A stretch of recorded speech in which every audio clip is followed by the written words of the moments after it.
and the Dallas Cowboys travel to the Steel City to face Justin Fields and the Steelers. The Cowboys 2-2, while the black and yellow are 3-1 and first in the division. Dak secured the bag and his team sits at 500. Here he is on his play of late. I mean, I don't break the huddle and say I've got to go be Superman here, but I've been able to, break some tackles. I've been able to do some things that have helped people out. As I said, use my feet more, make the throws. I can tell you my best is damn sure I'm on the brink of it, and I feel like I'm stepping into that. It's damn sure coming. Stephen A., he's on the brink of the best, looking lean there. How you feel about what Dak said? Oh, please. I don't want to hear that from him. Give me a break. You know what? There's a word that you don't want to speak because telling somebody to shut up is too rude. You understand what I'm saying? But we just come up with phrases like that. Shut up, okay? How about that, okay? We don't say shut up, but shut up. Nobody want to hear this from Dak Prescott. First of all, listen. We know they haven't looked that impressive. You the $60 million man, you're going to have to make up for what you're lacking because you don't have a running game. You can't stop the run, okay? Oh, by the way, both Micah Parsons and DeMarcus Lawrence are expected to be out, all right? Justin Fields is off to the best 4-game start of his career. He's talking all of that talk. Let him talk it, okay? The Pittsburgh Steelers are listening, all right? I don't give a damn about what Dak Prescott has to say. I care about what he does because he's always Mr. Press Conference. I don't know, CC, Elle, if y'all know that's my nickname for him, Mr. Press Conference, because he always says the right things. Always says the right thing. Never says the wrong thing. Ever. You understand what I'm saying? He's going to always make sure it's right on point. You understand? He's going to say just the right things, and that's what he does. He is an MVP at press conferences. No doubt about it. But when it comes out to getting on that football field against T.J. Watt and the crew this Sunday night, we'll see. We'll see what he said comes true. I doubt it. Yeah, this is as laughable as us reacting to Jerry Jones last week being like, I'm so proud of my team for barely beating the Giants. I would hit him with the Atlanta favorite, boy, stop. You have a 54 QBR. That is 16th in the league right now. And the point is that, yes, like he's, I think, 3rd in touchdowns, top 3 when it comes to passing yards.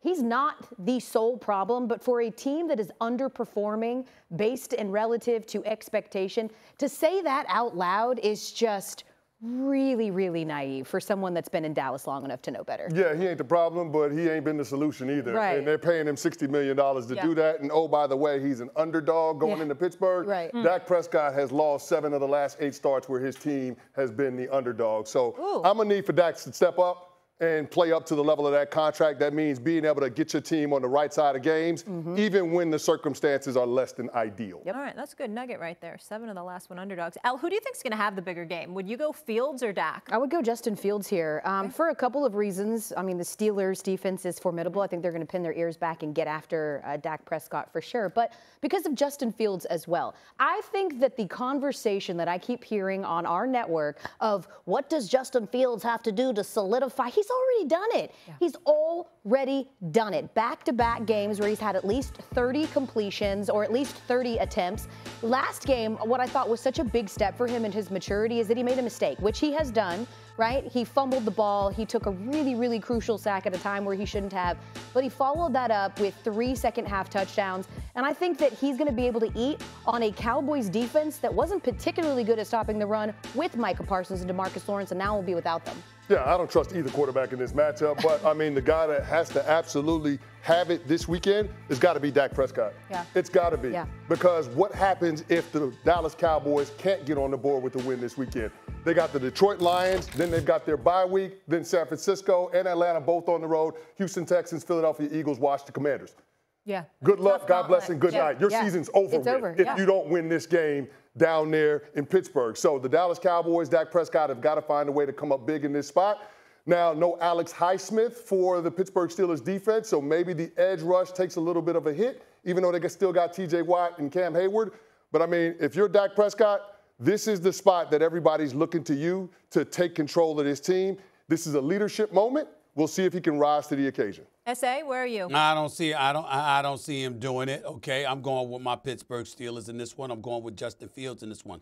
I already articulated that he's off to his best 4-game start. That means in terms of completion percentage, which is at about 71%, I think, and his passer rating is at 98. Vastly improved for him. But also, I got to give him the edge by default. You know what? He goes against Dallas's defense. Dallas has to go against Pittsburgh's defense. And so Dak Prescott's got to go against T.J. Watt and Cam Hayward and the boys. And that's what I'm looking at. And I'm looking at the fact that you got to fling that football because you certainly ain't going to be able to run against the Steelers. And because that's your reality, you're going to be target practice for the Pittsburgh Steelers. And we're going to see what Dak Prescott does this Sunday night, which I don't believe will be much.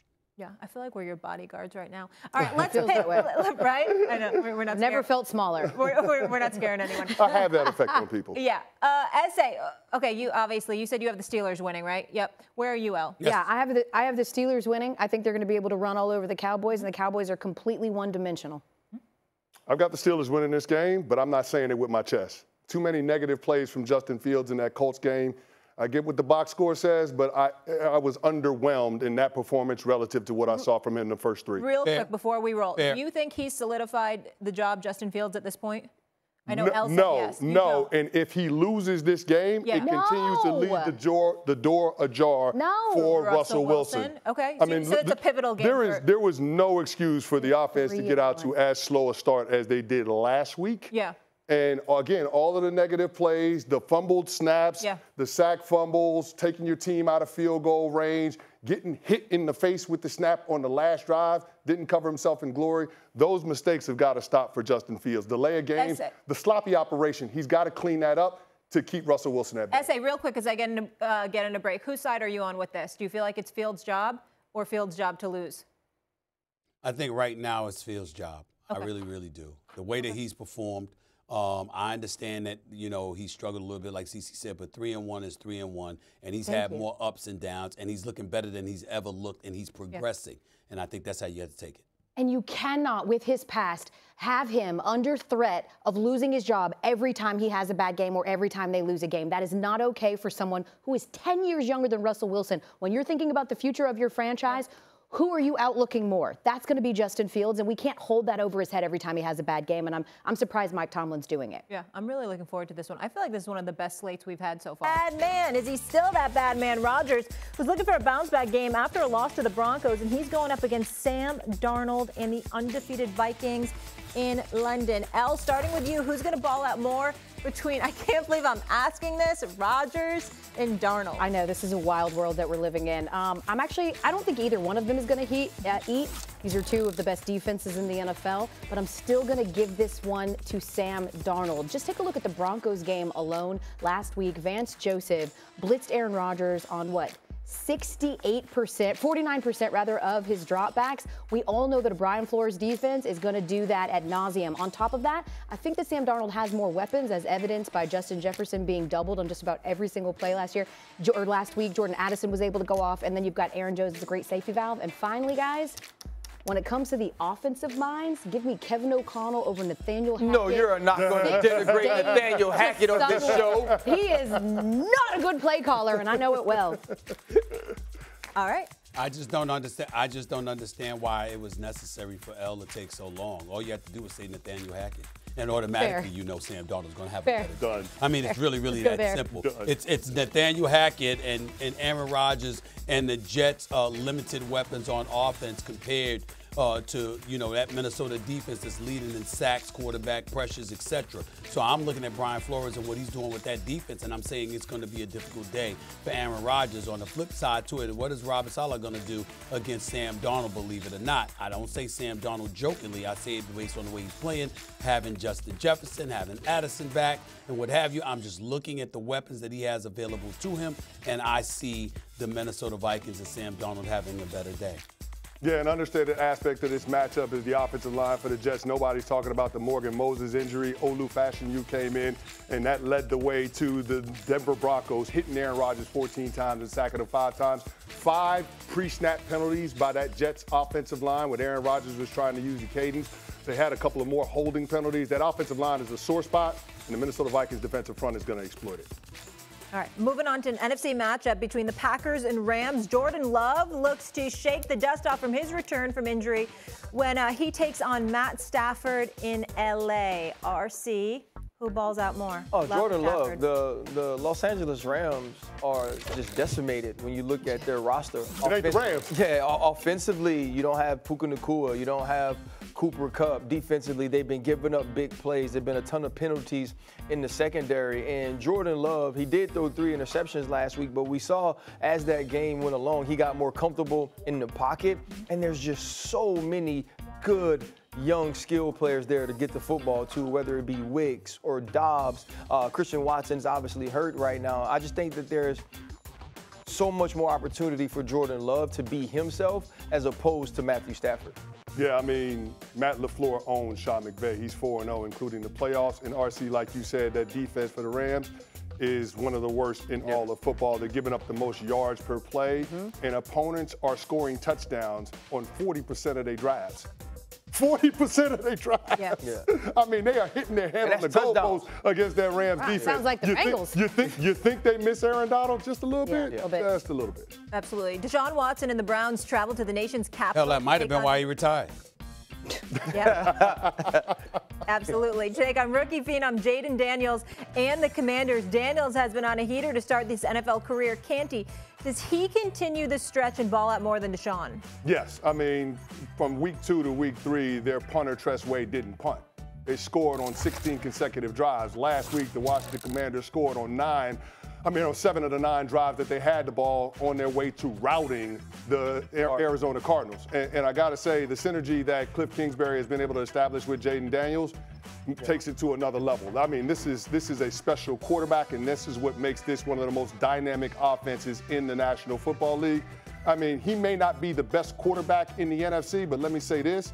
It is hell game planning and preparing for an offense led by Jayden Daniels, because he is one of the best runners with the football regardless of the position, and he is making some of the best decisions of any quarterback in the NFL. So the kind of poise that he has, coupled with the physical traits, the athleticism, is why I would lean toward Jayden Daniels in this matchup between him and Watson. This dude's always been someone who protected the football.